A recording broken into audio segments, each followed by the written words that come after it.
Donc, pour la question 7 de l'exercice 2. Non, c'est l'exercice 2. Question 7. Je vais appeler cette intégrale-là encore i. Donc, on a à calculer l'intégrale de 1 à e de x multiplié par ln de x au carré dx. Un petit peu dans le même genre que ce que l'on a fait précédemment. On a ici un produit avec un x, avec un logarithme. Donc on a dit qu'on avait plutôt intérêt à choisir le logarithme comme étant la fonction à comment dire la fonction à dériver, puisque ça va nous faire apparaître, ça va nous faire disparaître plus exactement le logarithme. Donc ici, on a deux choix possibles. Soit je choisis, je fais un paquet x ln de x et un deuxième paquet ln de x. Je pourrais dériver ln de x, ce qui me donnera 1 sur x. Et par contre, j'aurais du mal à trouver une primitive de x ln de x. Donc il ne faut pas oublier qu'on a plusieurs choses à gérer. Donc ici, le plus difficile à faire, bien sûr, c'est de trouver une primitive dans les deux fonctions que l'on va choisir. Dériver, on y arrivera toujours. On a des formules qui marchent à tous les coups, on les applique. Le calcul n'est pas forcément sympathique, mais on y arrive toujours. Les primitives, c'est beaucoup plus compliqué. Donc ici, je vous propose d'essayer en posant u' égale x et v de x égale cette chose-là. On va regarder ce qui se passe. J'aurais pu le noter à côté, c'est pas très grave. U' de x égale x, fonction continue dont on pourra trouver une primitive. V de x égale ln de x au carré. La fonction v est une fonction qui est de classe C infinie sur l'intervalle 1e, donc on pourra la dériver, ça ne nous pose pas de problème. Donc on a alors u de x primitive de x, on peut choisir x carré sur 2. Et il nous faut dériver la fonction v. J'aurais dû présenter les choses un petit peu différemment. C'est pas très grave. Donc pour x dans l'intervalle 1e, v' de x, on a quelque chose de la forme ici u au carré. Donc 2 fois u' multiplié par u à la puissance, ici 2 moins 1, donc à la puissance 1. Si vous préférez, 2 ln de x, le tout sur x. On a réussi à faire notre calcul de primitive et le calcul de dérivée, mais pour la dérivée, on n'en doutait pas. Donc par intégration par partie, vous pouvez tout simplement mettre par partie. L'intégrale i sera égale à u de x multiplié par v de x, donc vous aurez x carré sur 2 multiplié par ln de x au carré, que l'on va évaluer entre 1 et e, moins l'intégrale entre 1 et e de u de x multiplié par v' de x, donc vous aurez x carré sur 2 multiplié par 2 ln de x sur x dx. Et on n'a plus qu'à poursuivre notre calcul et même à le finir. Donc ici, en e, vous allez avoir ln de e qui vaut 1, au carré ça fait 1, multiplié par e carré sur 2. En 1, ln de 1, 0, 0 multiplié par n'importe quoi, ça fait 0, donc c'est terminé avec ce paquet-là. Ensuite, on a l'intégrale entre 1 et e, et ici, là-dedans, on va avoir des simplifications. Et on a là-dedans x, ln de x, dx. Qu'est-ce qu'on a intérêt de faire avec ça? Eh bien, on a intérêt de faire une autre intégration par partie. Donc, comme toujours, il sera sans doute bon de choisir ça comme fonction u' et celle-là comme fonction v.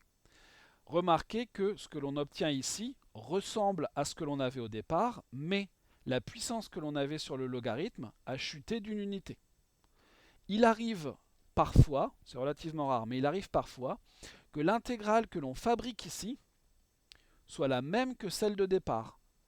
Et dans ce cas-là, on peut quand même conclure en posant grand I cette intégrale, et l'intégration par partie nous permet d'écrire une équation dont l'inconnu est I, et en résolvant l'équation, on trouve la valeur de I. Mais bon, ici, on n'est pas dans ce cadre-là. Donc là-dedans, je vais encore poser U' de x égale x. De la même façon que tout à l'heure, je ne rentre pas dans les détails, on obtient U de x égale x carré sur 2, et v de x qui vaut ln de x, et donc v' de x, dérivée de ln, 1 sur x. Et donc maintenant qu'on a posé tout ça, on peut terminer notre intégration par partie. Plutôt que de mettre par IPP, on peut mettre tout simplement par partie. Donc notre intégrale I, ça sera le e carré sur 2, moins, et donc cette intégrale que je vais calculer maintenant, U de x multiplié par V de x carré sur 2 ln de x, que l'on évalue entre 1 et e, moins l'intégrale entre 1 et e, de x carré sur 2 multiplié par 1 sur x dx, et là il n'y a plus du tout de logarithme, on va y arriver. E carré sur 2, moins le terme tout intégré en e, ln2 vaut toujours 1, ça ne change pas, donc ici j'ai e carré sur 2, moins en 1, ln de 1 vaut toujours 0, donc ça nous fait 0, moins, alors maintenant ici, si on regarde cette intégrale, on va avoir l'intégrale entre 1 et e. X carré sur 2 divisé par x, il va nous rester x, et le 1,5 qui était ici, je le sors par linéarité de l'intégrale. On peut tout de suite simplifier les choses, on va avoir e carré sur 2 moins e carré sur 2 plus 1,5 de l'intégrale entre 1 et e de x dx. C'est bien sympathique puisque ça s'en va. Il nous reste juste 1,5. Il nous faut une primitive de x, mais ça je pense qu'on l'a côtoyé assez souvent pour savoir qu'on peut choisir x carré sur 2 comme primitive. Et donc, maintenant je n'ai plus qu'à évaluer entre 1 et e. Donc en e, ça me fait e carré sur 2 multiplié par 1,5, e carré sur 4, moins en 1 au carré 1 sur 2, 1 quart. Donc e carré moins 1, le tout sur 4. Et donc mon intégrale, qui était l'intégrale entre 1 et e de x ln de x au carré dx, vaut e carré moins 1, le tout sur 4.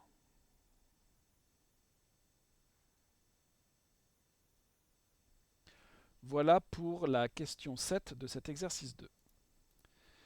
Donc la question 8. Toujours une intégrale que je vais appeler j. Intégrale entre 1 et 2 de ln de 1 plus 1 sur t dt. Là, a priori, on pourrait être embêté parce qu'il n'y a pas de produit évident. Mais on a déjà vu ce genre d'intégrale dans les exemples du théorème d'intégration par partie. On a étudié l'intégrale de ln de x dx, je ne sais plus quelles étaient les bornes, mais peu importe. Et ce que l'on avait fait, c'est qu'on avait dit qu'en fait, cette fonction, elle était multipliée par 1. Ici, on n'a pas tellement d'autres choix. Même si jamais j'arrivais avec des propriétés du logarithme à faire quelque chose, les seules propriétés du logarithme que l'on connaît, c'est de transformer un produit en somme. Donc ça me donnerait une somme et on serait embêté. Donc la chose la plus judicieuse à tester dans un premier temps, c'est cette astuce que l'on a déjà utilisée, c'est de choisir l'une des deux fonctions comme étant la fonction constante égale à 1. Et bien sûr, si on veut s'en sortir, alors si on connaît directement une primitive de ln de 1 plus 1 sur t, on peut choisir cette fonction-là comme étant la fonction u', mais si jamais on connaissait une primitive de ln de 1 plus 1 sur t, on n'aurait pas besoin d'intégration par partie. Donc évidemment que l'on va choisir cette fonction-là comme étant la fonction v, et donc celle-là comme étant la fonction u'. Donc on va poser u' de t égale 1, et v de t égale ln de 1 plus 1 sur t, qui sont deux fonctions de classe C1, donc on peut faire tout notre travail habituel sans aucun souci. Si on a posé ça, alors on aura u de t, il nous faut une primitive de la fonction constante égale à 1, ben la fonction identité u de t, u qui a t associe t, convient tout à fait, et ensuite il faut qu'on calcule la dérivée de la fonction v. Donc v' de t, je vous rappelle que les fonctions du type ln de u ont une primitive en u' sur u. Donc v' de t, il faut que l'on calcule la dérivée de la fonction qui a t associe 1 plus 1 sur t, dérivée de 1, 0, dérivée de 1 sur t moins 1 sur t carré. Donc ça c'est mon u', divisé par u, 1 plus 1 sur t. C'est quelque chose que l'on n'aime pas trop, on a une fraction à plusieurs étages, on a tout intérêt à tout multiplier par t carré pour que les choses s'arrangent un petit peu. Alors je dis qu'on a tout intérêt à multiplier par t carré, on peut voir les choses de plusieurs façons. Soit on se dit que dans l'intégrale que l'on va écrire, je vais devoir multiplier ces deux fonctions-là entre elles. Donc j'aurai peut-être une première simplification, ce qui me permettra notamment de gérer mon 1 sur t carré qui est ici, mais qui n'aura aucun effet sur le 1 sur t qui est là. Soit on fait directement la simplification et, si besoin, on remettra des choses en facteur un petit peu plus loin. À mon avis, on a toujours intérêt à écrire les choses de la façon la plus simple qui soit, et une fraction comme ici à plusieurs étages, je ne pense pas qu'on puisse qualifier ça de choses les plus simples qui soient. Donc ce que je vous préconise de faire, c'est de tout multiplier, numérateur et dénominateur, par t au carré. Ce qui nous fera donc moins 1, divisé par, je multiplie tout par t au carré plus t carré sur t, ce qui me fait t. Éventuellement, ce que l'on peut faire, parce qu'ici t au carré plus t, il ne faut pas oublier que derrière ça va être dans une intégrale, on peut, si on souhaite, mettre t en facteur, et ici on aurait t facteur de t plus 1. Bon. Là, je pense qu'on a une forme exploitable, et qui en plus, quand on va multiplier derrière ça par t, devrait bien s'arranger. Bref. Si vous ne le faites pas là-dedans, vous serez de toute façon obligé de le faire un petit peu plus loin. Par partie. Donc par partie, notre intégrale, non je crois que je l'avais appelée J celle-là. Respectons, oui c'est J. Donc le terme intégré, déjà intégré, donc on a U multiplié par V, donc T multiplié par ln de 1 plus 1 sur T, que l'on va évaluer entre 1 et 2, moins l'intégrale entre 1 et 2, de U de T multiplié par V' de T,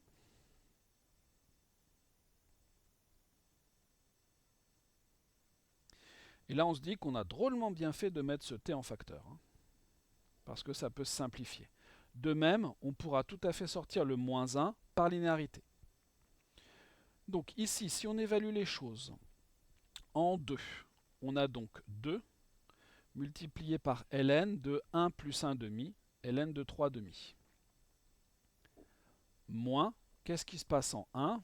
Une fois ln de 1 plus 1 sur 1, donc ln de 2, moins ln de 2. Moins, et le moins 1 que je sors par linéarité, donc plus, l'intégrale de 1 à 2, de 1 sur t plus 1 dt. Je recopie le début.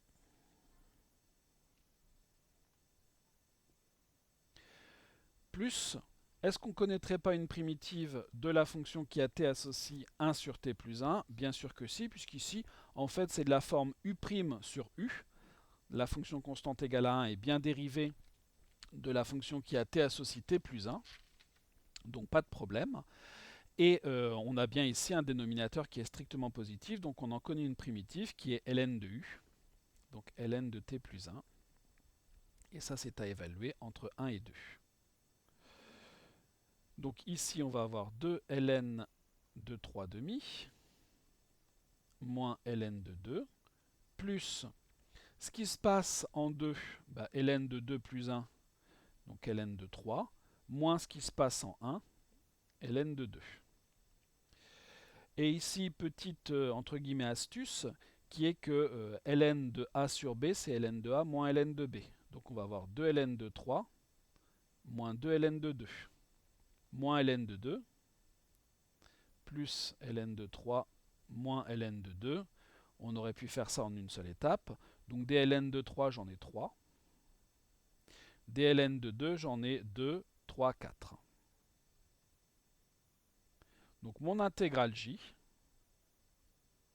c'est-à-dire l'intégrale de 1 à 2 de ln de 1 plus 1 sur t dt, vaut 3 ln de 3 moins 4 ln de 2.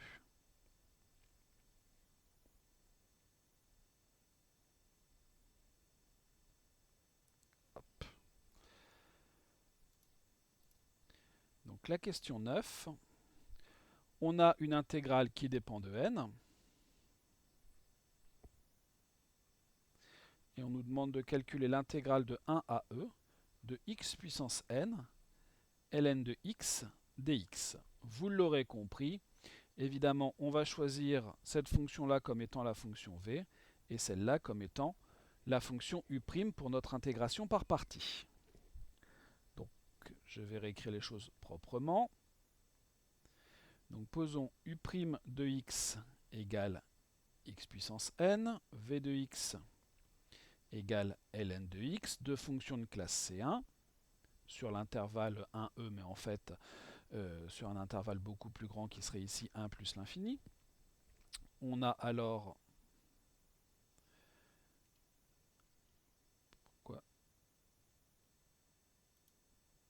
Voilà. C'est bon. On a alors donc u de x. Il nous faut une primitive de x puissance n. On peut choisir x puissance n plus 1 sur n plus 1. Et v' de x. Bon, là, pour la dérivée, on n'a pas le choix. Hein. La dérivée de la fonction logarithme, c'est la fonction inverse. Par partie,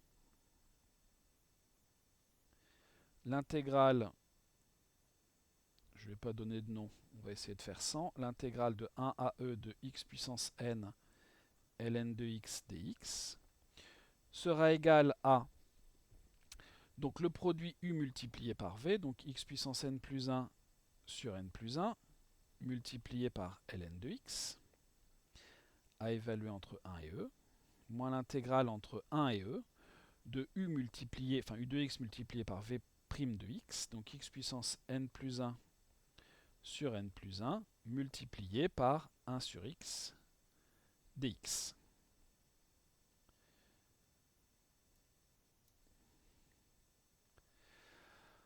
Regardons ce qui se passe en e. Donc ici, je vais avoir e puissance n plus 1 sur n plus 1 multiplié par ln de e qui vaut 1. Donc e puissance n plus 1 sur n plus 1. Ce qui se passe en 1, ln de 1, ça vaut 0. Et donc, on obtient ici 1 multiplié par 0, ce qui nous fait 0. Moins l'intégrale, alors je vais faire les choses en une fois. Ici, le 1 sur n plus 1, je le sors de l'intégrale par linéarité. Intégrale de 1 à e, x puissance n plus 1 sur x, il nous reste x puissance n dx, et une primitive de la fonction qui a x associe x puissance n, c'est pas difficile puisqu'on l'a fait au-dessus, on l'a ici la primitive. Enfin là, on a une primitive, mais en tout cas celle que les formules nous donnent facilement. Donc ici, ce qui nous fait e puissance n plus 1 sur n plus 1, moins 1 sur n plus 1, une primitive que je choisis qui est x puissance n plus 1 sur n plus 1, et j'évalue ça entre 1 et e. on a presque terminé. Donc j'ai toujours mon e puissance n plus 1 sur n plus 1, moins 1 sur n plus 1. Facteur 2, ici quand je l'évalue en e, j'ai e puissance n plus 1 sur n plus 1, moins 1 sur n plus 1. Donc on a e n plus 1 sur n plus 1, moins e puissance n plus 1 sur n plus 1 facteur de n plus 1, donc n plus 1 au carré, moins et moins plus 1 sur n plus 1 multiplié par 1 sur n plus 1, c'est-à-dire 1 sur n plus 1 au carré.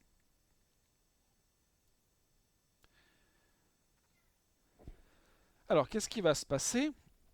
Ces deux-là, je peux les mettre au même dénominateur. Donc, pour ce faire, il faudrait que je mette tout ça sur n plus 1 au carré. Donc, j'aurai n plus 1, exponentielle de n plus 1, moins exponentielle de n plus 1, plus 1, le tout sur n plus 1 au carré. Si on regarde bien ici, vous avez n exponentielle de n plus 1, plus exponentielle de n plus 1 si je développe, moins exponentielle de n plus 1 qui s'en va. Donc on aura n exponentielle de n plus 1, plus 1, le tout sur n plus 1 au carré. Donc conclusion, pour tout n appartenant à n, l'intégrale de 1 à e de x puissance n ln de x dx vaut n exponentielle de n plus 1 plus 1, le tout sur n plus 1 au carré. Et voilà pour la dernière question de cet exercice 2.